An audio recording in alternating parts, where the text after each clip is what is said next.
I'm going to read a bunch of Emily Dickinson from this collection.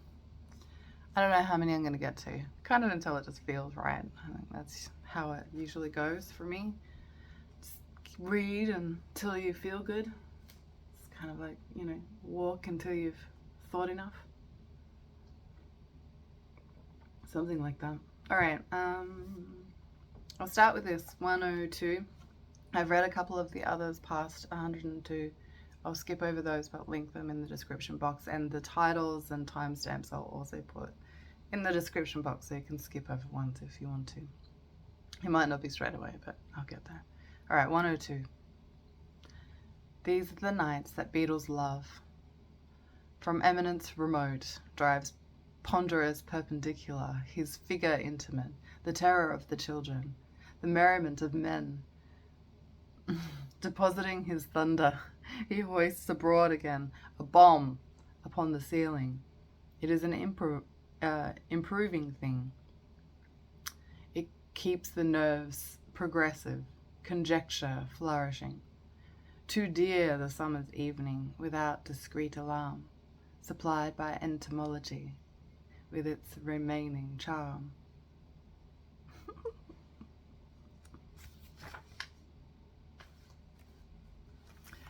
The next one, 103, is called Bring Me the Sunset in a Cup, and I read that really early on, so I'll link that. This is 104. Conjecturing a climate of unsuspected suns, add poignancy to winter, the shivering fancy turns to a fictitious country to palliate a cold, not obviated of degree, nor eased of latitude. I'm not sure about that one.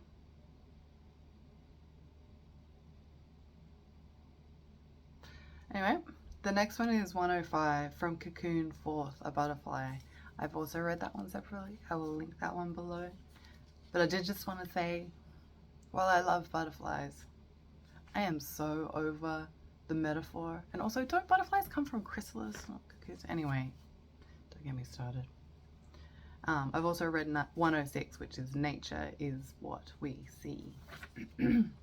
So, 107.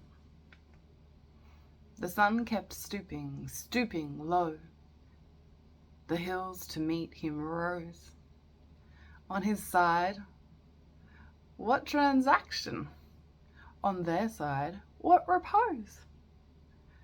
Deeper and deeper grew the stain upon the window pane. Thicker and thicker stood the feet, until the Tyrian? Oh gosh. What crowded dense with armies, so gay, so brigadier, that I felt martial stirrings, who once the cockade wore, charged from my chimney corner, but nobody was there. I have no idea what she's on about in this one. Probably doesn't help that I don't know what a couple of those words are. Tyrian, until the Tyrian, Tyrian. Anyway. Okay. 108. The Murmur of the Bee. The murmur of the bee, a witchcraft yieldeth me. If any ask me why, 'twere easier to die than tell. The red upon the hill taketh away my will. If anybody sneer, take care, for God is here, that's all. The breaking of the day addeth to my degree. If any ask me how, artist who drew me so must tell. Do you like a more like sharp, snappy ones that have like a kind of quick rhythm? I mean, a lot of them are sharp, snappy, but that one in particular was good. Little rhyming verse, you know. All right, 109. Some things that fly there be, birds, owls, the bumblebee. Of these no elegy. Some things that stay there be, grief, hills. eternity, nor this behooveth me. There are that resting rise. Can I expound the skies? How still the riddle lies. That one was cute. Yeah, okay. 110. If I should cease to bring a rose upon a festal day, 'twill be because beyond the rose I have been called away. If I should cease to take the names my buds commemorate, 'twill be because death's finger claps my murmuring lip.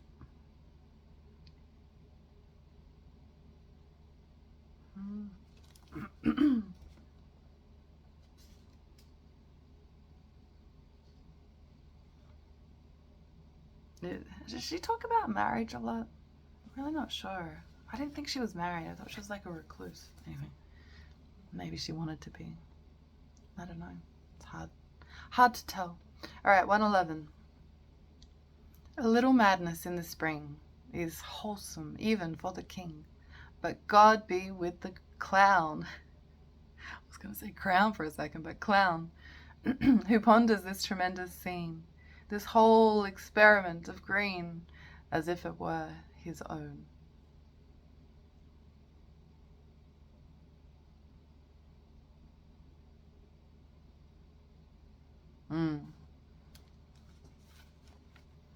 God should be with the clown, not the king. Isn't that far more joyous? Isn't that where God resides? 112. A moth, the hue of this, haunts candles in Brazil.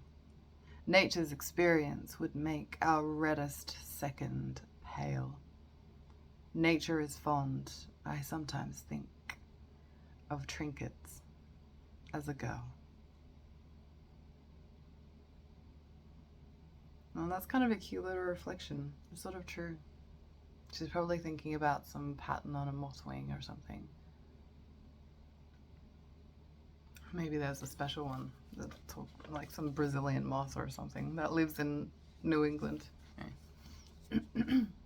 113. See how many more of these I do. I don't know. March is the month of expectation. The things we do not know, the persons of prognostication, are coming now. We try to show becoming firmness. But pompous joy betrays us. At his first betrothal, betrays a boy.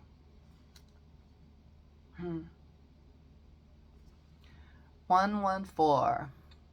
How lonesome the wind must feel nights when people have put out the lights and everything that has an inn closes the shutter and goes in. How pompous the wind must feel noons, stepping to incorporeal tunes, correcting errors of the sky and clarifying scenery. How mighty the wind must feel morns, encamping on 1,000 dawns, espousing each and spurning all, then soaring to his temple tall.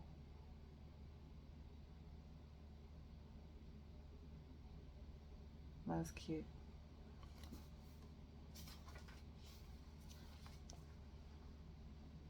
115.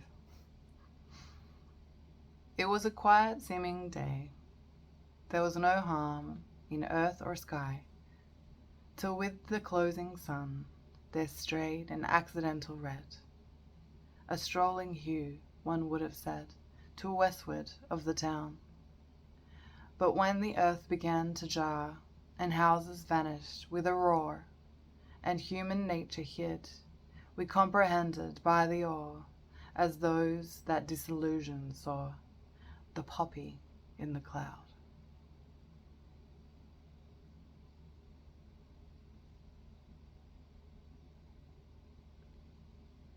I'm not sure I understand that one, but it's pretty.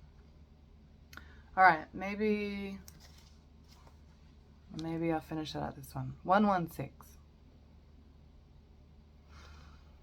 Summer has two beginnings, beginning once in June, beginning in October, affectingly again, without perhaps the riot, but graphica for grace, a finer is going than a remaining face, departing then forever, forever until May, forever is deciduous, except to those who die.